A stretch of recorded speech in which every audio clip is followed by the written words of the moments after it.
Design of tension member का ये second problem है। इस प्रॉब्लम में क्या आपसे पूछ रहा है, design a bridge truss diagonal subjected to a factor tensile load of 300 kilo newton, the length of diagonal is 3 metre, the tension member is connected to a gauge plate 16 mm thick with one line of 20 mm diameter bolt of grade 8.8।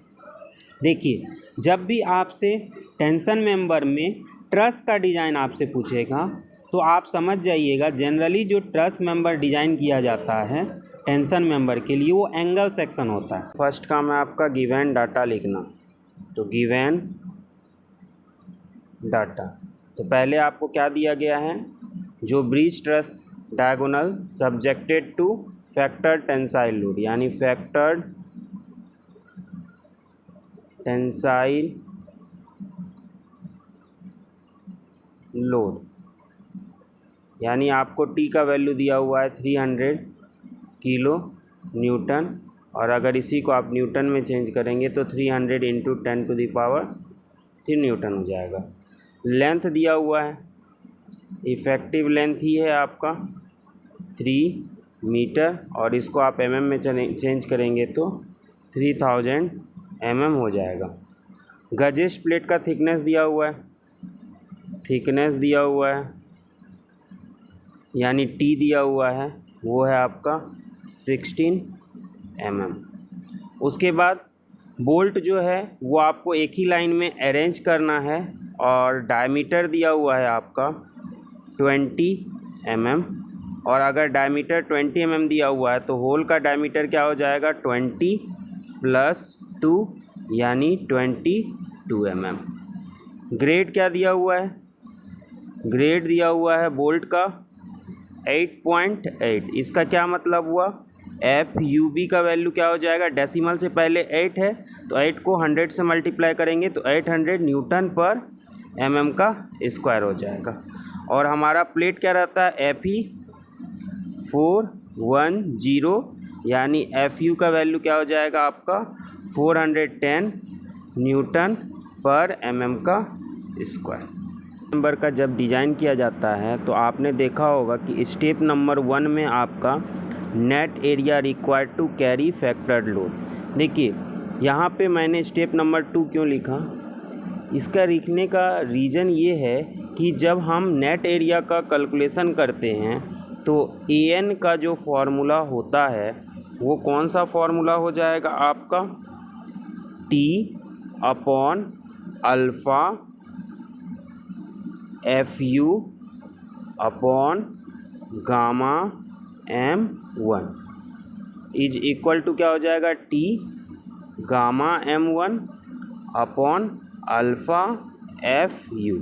देखिए जब भी angle section की बात होती है, ये alpha जो है वो डिपेंड किस पे करता है, अल्फ़ा डिपेंड करता है कि नंबर ऑफ बोल्ट जो है कनेक्शन के लिए कितना होगा, number of bolts required,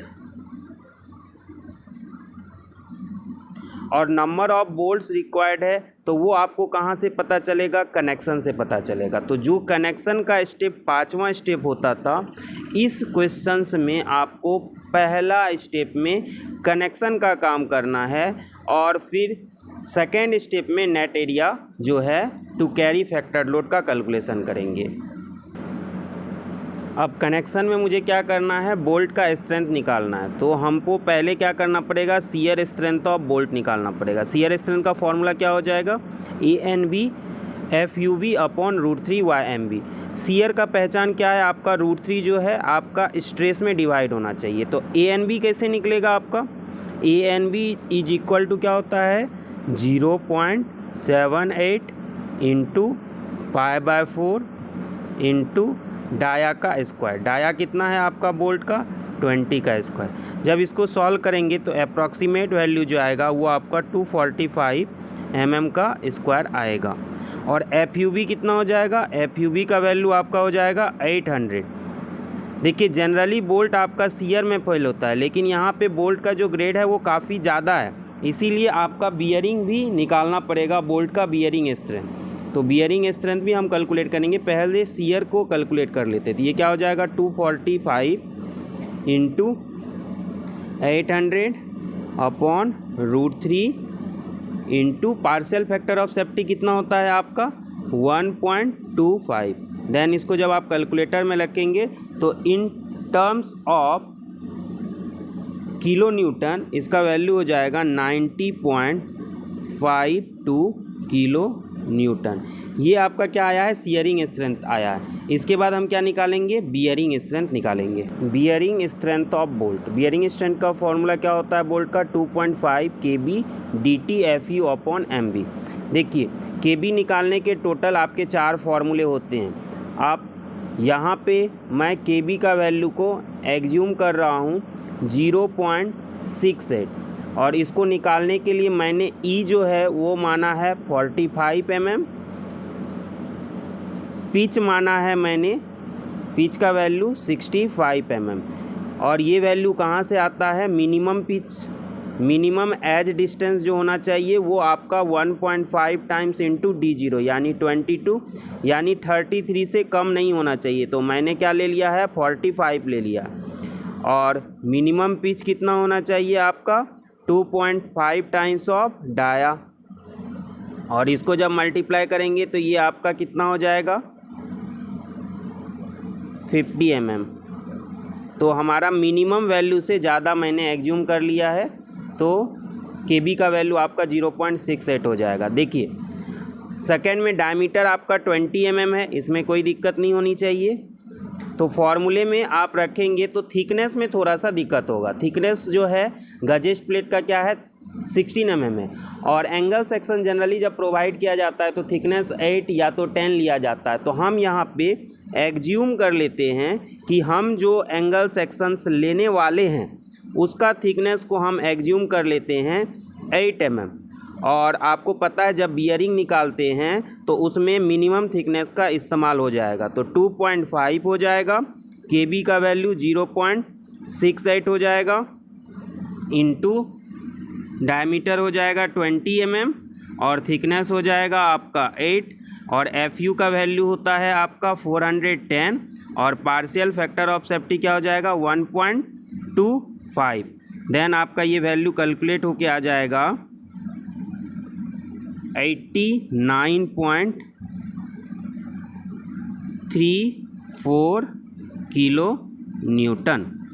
shearing और बियरिंग स्ट्रेंथ हम बोल्ट का निकाल चुके हैं। तो स्ट्रेंथ क्या हो जाएगा बोल्ट का, दोनों में जो मिनिमम होता है वो बोल्ट का स्ट्रेंथ हो जाएगा। तो नंबर ऑफ बोल्ट रिक्वायर्ड, जो फैक्टर्ड लोड है उसको आप क्या करेंगे बोल्ट के स्ट्रेंथ से डिवाइड कर देंगे तो नंबर ऑफ बोल्ट 3.36 हो जाएगा और आप उसको इंक्रीज करके क्या कर देंगे 4 कर देंगे। तो नंबर ऑफ बोल्ट जैसे ही आया 4, आपको याद करना है पेज नंबर 33, उसमें आपका अल्फ़ा का वैल्यू क्या है, नंबर ऑफ बोल्ट अगर 4 या 4 से ज़्यादा रहता है तो अल्फ़ा का वैल्यू हो जाता है 0.8। हम स्टेप नंबर 2 में जाएंगे, क्या निकालेंगे net area required to carry factored load. ये हमारा पहला स्टेप हुआ करता था बट इस क्वेश्चन में हमारा स्टेप नंबर 2 होगा क्योंकि एंगल सेक्शन है और उसमें अल्फ़ा की जानकारी के लिए हमको पहले कनेक्शन वाला पार्ट को करना पड़ा। तो AN इज इक्वल टू क्या होता है आपका, AN इज इक्वल टू हो जाएगा T gamma M1 upon alpha into FU। Alpha का वैल्यू पता चल चुका है तो T कितना दिया हुआ था आपका 300 दिया हुआ था, उसको क्या करेंगे 10⁻³ से मल्टीप्लाई करेंगे। Gamma M1 partial factor of safety है, इसका वैल्यू होता है 1.25, अल्फ़ा का वैल्यू 0.8 है और FU का वैल्यू प्लेट के लिए 410 होता है Fe410 के लिए। तो आपका क्या हो जाएगा नेट एरिया 1143.29 mm का स्क्वायर। अब 3 में हम क्या करेंगे, जो भी आपका एरिया आया है उसको क्या करेंगे 15% इंक्रीज करेंगे। जनरली हम लोग क्या करते हैं डिज़ाइन स्टेप में ही मैंने लिखवाया था 15 से लेके आपको 25% तक इंक्रीज कर सकते हैं। तो आपको जो भी value in between 15 to 25 suitable लगे आप उसके अकॉर्डिंग ले सकते हैं और अगर फेल होगा तो हम क्या करेंगे उसको रिवाइज कर लेंगे। यहाँ पे मैं क्या कर रहा हूँ 15% इंक्रीज़ कर रहा हूँ तो 15% इंक्रीज़ करेंगे तो एरिया क्या हो जाएगा 15% इंक्रीज़ करने के कारण 1.15 हो जाएगा और नेट एरिया जो कैलकुलेट किए हैं वो क्या आया था, 1143.29। जब इसको मल्टीप्लाई किया जाएगा तो ये वाला वैल्यू आपका हो जाएगा 1314.78 mm का स्क्वायर। इसके बाद स्टेप नंबर 4 में जाएंगे, required gross area based on yielding. Yielding के बेस पे हम क्या करेंगे, ग्रॉस एरिया का कैलकुलेशन करेंगे। तो ग्रॉस एरिया क्या हो जाएगा, AG is equal to T यानी factored load gamma M0 upon FY yielding के बेस पे। तो यहाँ पे आपका फैक्टर्ड लोड कितना है, 300 इंटू 10⁻³ और गामा M0 क्या होता है, 1.1 होता है और यील्ड स्ट्रेस कितना होता है, 250। जैसे इस वैल्यू को सब्सटीट्यूट करेंगे कैल्सी में तो ये वाला वैल्यू आ जाएगा 1320 mm का स्क्वायर। और ये वाला वैल्यू आपका क्या है, ग्रेटर है 15% इंक्रीज करने के बाद ही। तो हम क्या करेंगे, इसी पे बेस्ड यानी जो आपका एरिया आया है ग्रॉस एरिया, उसी के अकॉर्डिंग हम क्या करेंगे, स्टेप नंबर 5 में ट्रायल सेक्शन लेंगे। तो हम क्या करते हैं, ट्राई करते हैं section, try section. Gross area कितना आया है, ग्रॉस एरिया आया है आपका 1320। तो ऐसा आपको सेक्शन लेना है जिसका एरिया जो है 1320 mm² से ज़्यादा होना चाहिए। और चूंकि ट्रस मेंबर है तो हमको जो सेक्शन लेना है वो एंगल सेक्शन लेना है। और थिकनेस हम पहले से ही डिसाइड कर लिए थे कि जब हम लोग बियरिंग का स्ट्रेंथ निकाले थे तो थिकनेस 8 mm लेना है। तो आपको जो एंगल सेक्शन यहाँ पे अभी मैं प्रीफर करने वाला हूँ, ISA 100 इंटू 75 इंटू 8 mm। आपको अगर कोई अदर सेक्शन लेना है तो वो भी ले सकते हैं। बस ये ध्यान रखना है कि सेक्शन का एरिया जो होना चाहिए ग्रॉस एरिया से ज़्यादा होना चाहिए। दूसरी चीज़, थिकनेस आपने 8 एग्ज्यूम किया हुआ, इसीलिए थिकनेस 8 ही लेना है। और कोशिश कीजिएगा कि अनइक्वल सेक्शन लो। ट्रायल सेक्शन लिया ISA 100 इंटू 75 इंटू 8। अब ये सेक्शन आपका आया। अब इस सेक्शन को आपको क्या करना है, वापस से नेट सेक्शन फ्रैक्चर का जो डिज़ाइन स्ट्रेंथ है उसको कैलकुलेट करना है। यानी ये वाला चीज़ को आपको कैलकुलेट करना है और वापस से देखना है कि ये वैल्यू जो है वो 300 kN से ज़्यादा है या नहीं। ये वाला फॉर्मूला जो है आपका पेज नंबर 33 में IS कोड में दिया गया है। मैं अभी आपको उसको पेज नंबर को दिखाऊंगा। तो इसमें आप क्या करेंगे, जो एंगल सेक्शन से आपके वो कितने हैं, 100 इंटू 75 और ये मान लीजिए एक प्लेट है जिसमें आप इस एंगल सेक्शन को कनेक्ट कर रहे हैं। तो ये वाला जो लेग है उसको मैं मान रहा हूँ कनेक्टेड लेग है और ये वाला क्या है, आउट स्टैंडिंग लेग है। तो ANC क्या आ जाएगा, कनेक्टेड लेग का एरिया। कनेक्टेड लेग का डायमेंशन मान लीजिए 100 में से एक डायमीटर होल का जाएगा। तो होल का डायमीटर कितना हो जाएगा, चूँकि बोल्ट का डायमीटर 20 है इसीलिए होल का डायमीटर 22 और थिकनेस का हाफ करते हैं तो 8/2 क्योंकि सेंटर पे लेना रहता है। ऑलरेडी बता चुका हूँ ये सब चीज़ें आपको, इंटू 8 करेंगे। जब इसको सॉल्व करेंगे तो कनेक्टेड एरिया का आएगा 592 mm का स्क्वायर। देन हम क्या करेंगे, आउट स्टैंडिंग का निकालेंगे, ANO net area out standing का निकालेंगे। तो आउट स्टैंडिंग का क्या हो जाएगा आपका 75 माइनस 8/2 इंटू 8 और ये वाला आपका वैल्यू आ जाएगा 568 mm का स्क्वायर। इसके बाद आप क्या करेंगे, बीटा को निकालेंगे और बीटा के लिए बहुत लंबा फार्मूला दिया रहता है IS कोड में, तो उसी को देखते हैं। इस एंगल सेक्शन में आप देखेंगे तो आपका जो यहाँ पे W का वैल्यू क्या होता है, W is equal to, W क्या होता है आपका आउट स्टैंडिंग लेग का जो विड्थ होता है वही रहेगा। तो ये हो जाएगा आपका 75 mm इसके बाद बी एस के लिए थोड़ा सा ध्यान देंगे तो ये आउटस्टैंडिंग यानी 75 तो रहेगा ही, प्लस यहाँ से यहाँ तक का डिस्टेंस जो है वो हम ये मान के चल रहे हैं यहाँ से यहाँ तक का डिस्टेंस क्या है 50। उसके बाद क्या करेंगे, थिकनेस को माइनस कर देंगे यानी 8 को माइनस कर देंगे तो ये वाला आपका वैल्यू हो जाएगा 117 mm। तो यहाँ से W और T निकल गया। FY ऑलरेडी जानते हैं, FU जानते हैं, BS निकल चुका है। LC क्या होता है, देखिए LC जो होता है इसमें आप जब पढ़ेंगे तो length of the and connection that is the distance between the outer most bolt in the end joint measured along the load direction. तो हम ये मान के चल रहे हैं कि आपका जो दो बोल्ट है उसके बीच जो डिस्टेंस हमने माना था जिसको पिच बोलते हैं तो 65 माना था, और हमारे नंबर ऑफ बोल्ट कितने आए हैं 4 कनेक्शन के लिए। तो यहाँ भी 65 हो जाएगा, ये भी 65 हो जाएगा और ये भी आपका 65 हो जाएगा। तो 3 बार रिपीट होगा 65 65। तो LC का वैल्यू हो जाएगा 3 × 65। देन आपका ये हो जाएगा वैल्यू 195 mm। ओके, तो आपका LC का वैल्यू हो जाएगा 195। और जब सभी वैल्यू को आप सब्सटीट्यूट कर देंगे तो बीटा का जो वैल्यू आएगा वो आ जाएगा आपका 1.139। अब ये जो वैल्यू आएगा इसको आपको देखना है कि आपका 0.7 से ज़्यादा होना चाहिए और ये वाला वैल्यू से कम होना चाहिए। तो इसको आप चेक कर लेंगे कि ये वाला वैल्यू जो है वो आपका 0.7 से ज़्यादा होना चाहिए और FU/FY इंटू गामा M0/गामा M1, जब इसको सब्सटीट्यूट करेंगे सभी वैल्यू को तो ये 1.44 से कम भी आना चाहिए। तो बीटा का वैल्यू यहाँ पे क्या हो जाएगा 1.139।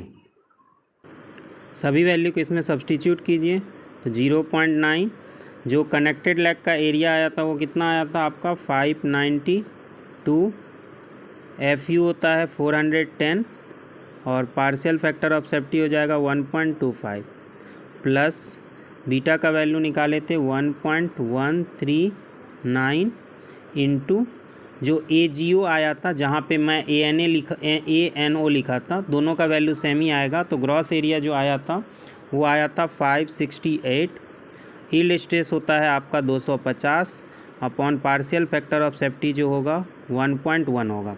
जब इस वैल्यू को सब्सटीट्यूट करेंगे इसमें तो ये वाला आएगा 321.79 that is greater than 300 kilo newton. Hence section जो लिए हैं वो हमारा नेट सेक्शन में सेफ हो गया। स्टेप नंबर 6 है आपका block shear strength. Block shear strength में ऑलरेडी मैंने वीडियो बनाया हुआ है। तो ब्लॉक शियर स्ट्रेंथ में आप जब फार्मूला को देखेंगे तो उसमें 2 फार्मूले हैं। एक में आप क्या करते हैं, शियर को यील्ड पे रखते हैं, टेंशन को फ्रैक्चर पे रखते हैं, और दूसरे में आप क्या करते हैं, शियर को फ्रैक्चर पे रखते हैं, टेंशन को यील्ड पे रखते हैं। इसमें जब हम कैलकुलेशन करते हैं, जैसे शियर का प्लेन कौन सा रहता है, ये वाला जो लाइन है वो आपका शियर का रहेगा और ये वाला लाइन क्या हो जाएगा, टेंशन वाला लेगा। इसमें आप अगर ग्रॉस एरिया निकाल रहे हैं तो सिंपल आप क्या करेंगे, इस सभी को ऐड कर देंगे और सभी को ऐड करके थिकनेस से क्या करेंगे, मल्टीप्लाई करेंगे। तो क्या हो जाएगा आपका 3 × 65 प्लस 45 ऐड करने के बाद ये हो जाएगा। इसके बाद आप क्या करेंगे, इसको मल्टीप्लाई करेंगे 8 से, तो ये वाला एरिया हो जाएगा 1920 mm का स्क्वायर। अगर नेट एरिया निकालना है AVN वाला तो आप क्या करेंगे, इसमें डिडक्शन करेंगे। क्या डिडक्शन करेंगे, ये होल जो है यहाँ पे होल है 3 होल और यहाँ पे हाफ 3.5 होल को क्या करेंगे, माइनस करेंगे। तो ये जो डिस्टेंस आ रहा है आपका उसमें क्या करेंगे, 3.5 को माइनस कर देंगे। तो 3.5 को माइनस करेंगे तो 3 × 65 तो रहेगा ही, प्लस 45 रहेगा, माइनस 3.5 यानी 3 × 2 = 6 + 1 7/2 हो जाएगा, इंटू होल का डायमीटर होता है 22 और इसको किससे मल्टीप्लाई करेंगे, 8 से मल्टीप्लाई करेंगे। तो ये वाला एरिया जो नेट एरिया आ जाएगा वो आपका 1304 mm का स्क्वायर आ जाएगा। सेम काम टेंशन में भी करेंगे।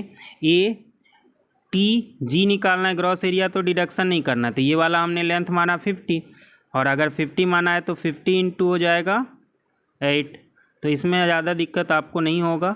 ये हो जाएगा आपका 400 mm का स्क्वायर। और नेट एरिया निकालना है, ATN निकालना है, तो आप क्या करेंगे, हाफ बोल्ट को सब्सट्रैक्ट कर देंगे, तो ये हो जाएगा 312 mm का स्क्वायर। सभी वैल्यू को आप क्या करेंगे, इसमें सब्सटीट्यूट करेंगे, और सब्सटीट्यूट करने के बाद आपका एक केस में 344 आएगा और 313 आएगा। तो ब्लॉक शियर स्ट्रेंथ दोनों में जो मिनिमम होता है वही ब्लॉक शियर स्ट्रेंथ होता है, और ये वाला वैल्यू आपका 300 से ज़्यादा है, मतलब आपका मेंबर जो है सेफ है ब्लॉक शियर के लिए। ओके, इसमें एक और स्टेप अगर आप करना चाहते हैं तो 7th नंबर स्टेप जो होता है वो स्लेंडरनेस रेशियो का होता है। तो स्टेप नंबर 7 जो रहता है वो आपका स्लेंडरनेस रेशियो का रहता है। तो लैम्डा निकाल सकते हैं effective length upon radius of gyration, और ये वाला वैल्यू जो है वो आपका 400 से कम होना चाहिए।